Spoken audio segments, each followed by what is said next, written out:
ಇನ್ನು Kapu Rotary club ವತಿಯಿಂದ Rotary ಮತ್ತು ಪಬ್ಲಿಕ್ ಟಿವಿ ಸಹಯೋಗದಲ್ಲಿ ಮಹಾದೇವಿ ಪ್ರೌಢಶಾಲೆಯಲ್ಲಿ ಹಮ್ಮಿಕೊಳ್ಳಲಾಗಿದ್ದ ಎಸ್ಎಸ್ಎಲ್ಸಿ ವಿದ್ಯಾರ್ಥಿಗಳಿಗೆ ಉಚಿತ ಕಂಪ್ಯೂಟರ್ ಟ್ಯಾಬ್ ವಿತರಣೆ ಕಾರ್ಯಕ್ರಮವನ್ನು ಕಾಪು ಶಾಸಕ ಲಾಲಾಜಿ ಮೆಂಡನ್ ಉದ್ಘಾಟಿಸಿ ವಿದ್ಯಾರ್ಥಿಗಳಿಗೆ ಟ್ಯಾಬ್ ವಿತರಿಸಿ ಮಾತನಾಡಿದರು. ಜ್ಞಾನದೇವಿಗೆ ಕಾರ್ಯಕ್ರಮದ ಮೂಲಕ ಗ್ರಾಮೀಣ ವಿದ್ಯಾರ್ಥಿಗಳ ಉಪಯೋಗಕ್ಕಾಗಿ ಟ್ಯಾಬ್ಗಳನ್ನು ನೀಡಲಾಗುತ್ತಿದ್ದು, ಸಾರ್ವಜನಿಕ ವಲಯದಲ್ಲಿರುವ ಇತರ ಸಂಘ ಸಂಸ್ಥೆಗಳು ಮತ್ತು ದಾನಿಗಳು ಕೂಡ ಈ ಕಾರ್ಯದಲ್ಲಿ ಕೈಜೋಡಿಸುವ ಅಗತ್ಯತೆ ಇದೆ ಎಂದು ಹೇಳಿದರು.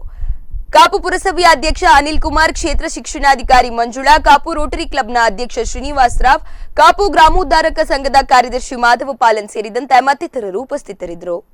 ಮುಂಚೆ 50 ವರ್ಷ ಸೈನ್ಸ್ ಅಲ್ಲಿ ಹಿಂದೆ ಮೋಹನ್ ರಾಯ್ ಬೇರೆ ಬೇರೆ ನಮ್ಮ ಕೊಲ್ಪಿಗೆ ಕಂಪೇರ್ ಮಾಡಿದ್ರೆ ಅಲ್ಲಿಯ ಶಿಕ್ಷಣ ವಿದ್ಯಾರ್ಥಿಗಳು ಅದು ನೇರವಾಗಿ ಸರ್ಕಾರಿ ಕ್ಷೇತ್ರಕ್ಕೆ ಹೋಗಿದ್ದಾರೆ. ನಮ್ಮದೇ ಒಬ್ಬ ಪಡ್ಲಗಿನ ಹುಡುಗ ಈ ಶಾಲೆಯ ಹಳೆ ವಿದ್ಯಾರ್ಥಿಗಳು.